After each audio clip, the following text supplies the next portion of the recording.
Previously on World History and Geography. Successful farming communities began producing a surplus of food. Because everyone no longer had to grow their own food, some people began to specialize. They bartered their goods and services for the surplus food of farmers. Eventually, money made these exchanges easier. Trade was easier when people gathered in one place, so villages and cities grew where trade routes crossed. Civilizations arose from these cities, usually along rivers, like in Mesopotamia, Egypt, India, and China. Some of these civilizations spread and conquered to become empires, such as the Assyrian Empire or the Persian Empire. Trade also expanded, with civilizations like the Minoans and Phoenicians on the Mediterranean Sea. One of the greatest civilizations with great cultural influence was also located on the Mediterranean Sea, ancient Greece.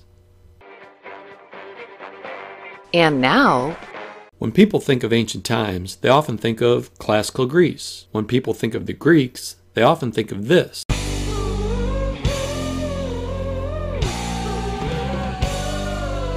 Or maybe this. You know, this kind of stuff.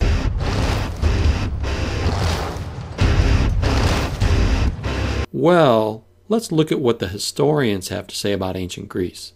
The geography of Greece helped shape the lives of the ancient Greeks. Since rugged mountains cover roughly 75% of the area, transportation was difficult and acted as barriers to the ancient Greeks. As a result, Greek-speaking peoples living in different areas could not be easily united. The Greeks turned to the sea for transportation to link Greece's many islands and peninsulas, and they traded for natural resources they lacked. The moderate climate of Greece led to the Greeks spending much of their time at outdoor public events. Around 4,000 years ago, some of the Indo-Europeans mentioned in Chapter 3 migrated onto the Greek mainland. The Mycenaeans culture that arose in Greece borrowed heavily from the Minoans from the island of Crete, and the Mycenaeans adapted the Minoan writing system. Around 3,200 years ago, the Mycenaeans fought a 10-year war with the city of Troy on the coast of Anatolia. More on the Trojan War in a moment. Not long after the Trojan War, Mycenaean civilization collapsed to sea raiders that attacked and burned many Mycenaean cities. It's believed a new group called the Dorians moved into the area.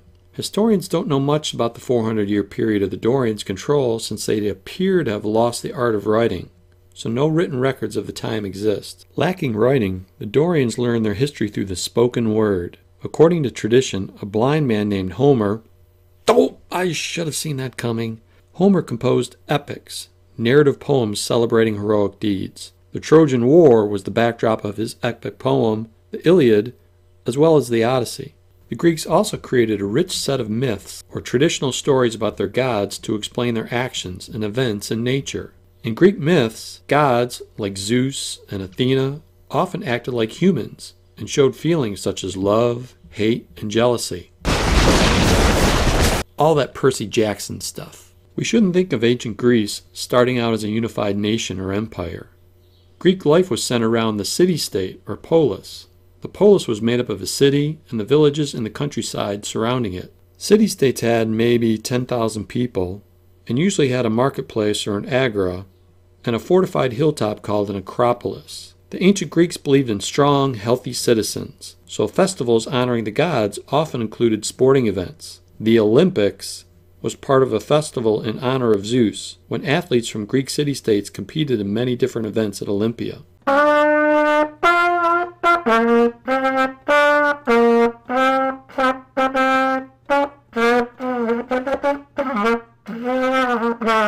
Okay, let's get back to it. The city-states of ancient Greece had many different forms of government.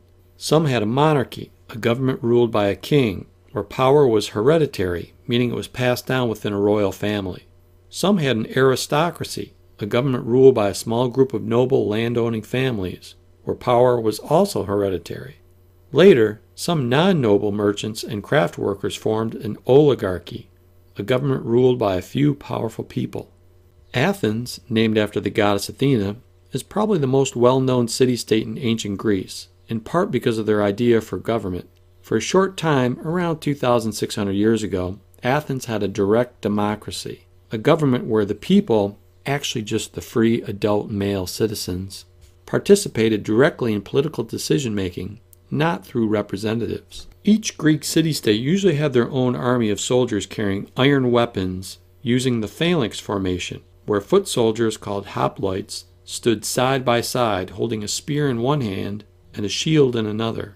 The Persian Empire experienced the strength of the Greek soldiers during the Persian Wars around 2,500 years ago. The expanding Persian Empire had conquered a Greek area of Anatolia, so an alliance of Greek city-states, including the militaristic city-state of Sparta, This is Sparta! managed to defend Greece on sea and on the land from the massive invading armies for 11 years. The Greek alliance eventually drove back the Persians and ended the threat of future Persian attacks. With the Persian threat ended, Greece, especially Athens, entered a golden age for the next 50 years, where Greek culture, government, art, architecture, and science all reached new heights. Athenians created magnificent sculptures and buildings to glorify themselves. The most well-known building in all of Greece is on the Acropolis in Athens, the Parthenon. This temple, dedicated to the goddess Athena, took 15 years to build and would later become a mosque and then an armory, which is why it sustained severe damage due to an explosion in 1687. The Parthenon has become a symbol of democracy, so you see many government buildings and monuments here in the U.S. built in a similar style. Greek sculptors aim to create idealized or perfect versions of figures, so that it looks like ancient Greeks did a lot of working out. Greece was also home to playwrights, some like Aeschylus, Sophocles, Euripides. They wrote tragedies, which were about the pain and suffering of human life. Love, hate, and war were common themes, where the main characters were tragic heroes with flaws that caused their downfall. In contrast to Greek tragedies, comedies contained scenes filled with slapstick situations and crude humor. Playwrights like Aristophanes made fun of politics and respected people and ideas of the time, like South Park today. Come on, children, don't be shy. The fact that these critical plays could be performed illustrates Athens' free and open society. Also, writers such as Herodotus and Thucydides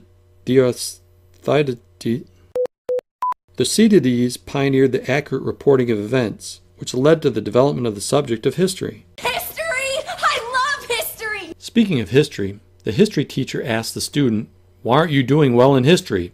The student replied, "Because you keep on asking about things that happened before I was born."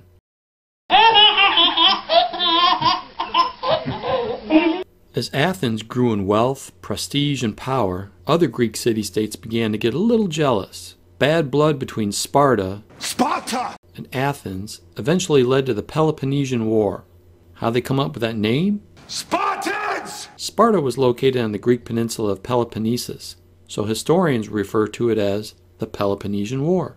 To make a long story short, Sparta won and caused a time of uncertainty for Athens. Out of this uncertainty came many great thinkers seeking the truth. You can't handle the truth. No matter where the search would lead them. Greeks called these thinkers philosophers, meaning lovers of wisdom. One of these great thinkers was Socrates, who believed deeply in truth and justice and said, "There is only one good, knowledge, and only one evil, ignorance." Socrates. The only true wisdom consists in knowing that you know nothing. That's us, dude. Oh yeah. Yet many Athenians did not trust him and thought his teachings were corrupting the youth of Athens. So he was brought to trial, condemned to death, and forced to drink hemlock, a poison. His pupil, Plato, no, not Plato, Plato. He wrote down many of Socrates' ideas and was an important thinker in his own right. You will probably study his most famous work, called The Republic, in your government class. Plato's student, Aristotle, wrote books that summarized the knowledge of the Greeks, and he also developed a way of reasoning through logic. Logical. His system of logic became the foundation of scientific thought used today. Aristotle's most famous student was Alexander. His nose wasn't really broken off. Alexander was the son of King Philip II of Macedonia, just north of Greece. Alexander did not become a philosopher. He became a king at the age of 20, and today we call him Alexander the Great. No, Alexander the Great. His father, King Philip II, had conquered Greece, and Alexander continued to expand the empire for the next 13 years. Alexander was a brilliant general, just like his father, and conquered the Persian Empire and kept on expanding east all the way to India. After years of marching and fighting, however, his soldiers wanted to return home, and Alexander agreed. But on the way home, he suddenly fell ill and died. He was not yet 33 years old. Hey, what do Alexander the Great and Kermit the Frog have in common? The same middle name.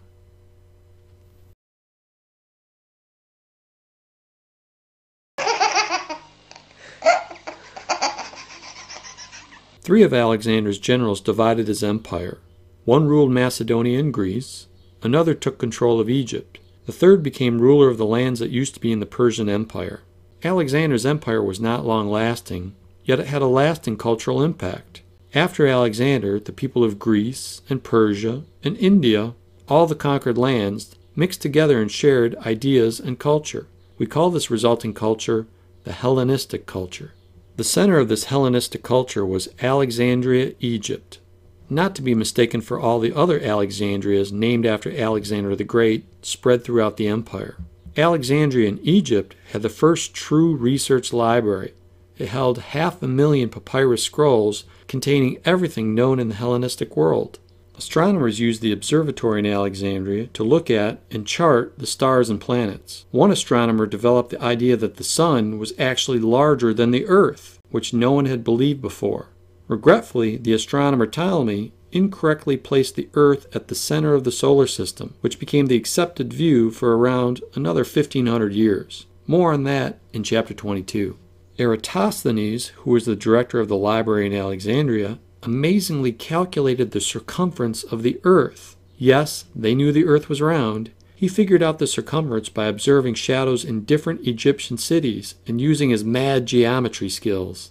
The thinkers in Alexandria also made advances in mathematics. Euclid wrote a book with the basic ideas of geometry. You'll hear more about him in your math class. We should also mention Pythagoras' earlier contribution to geometry, the Pythagorean theorem. Archimedes invented many clever machines, such as the pulley for lifting objects and the Archimedes screw, which brought water from a lower level to a higher one. Archimedes is also known for taking a bath and yelling Eureka, but that's another story. In the Hellenistic age, sculptors created more realistic and emotional figures than in the past. The largest known Hellenistic statue is the Colossus of Rhodes, which stood over 100 feet high. The famous Nike of Samothrace, or Winged Victory, commemorated a Greek naval battle. She's managed to lose her head and arms over the past 2,000 years.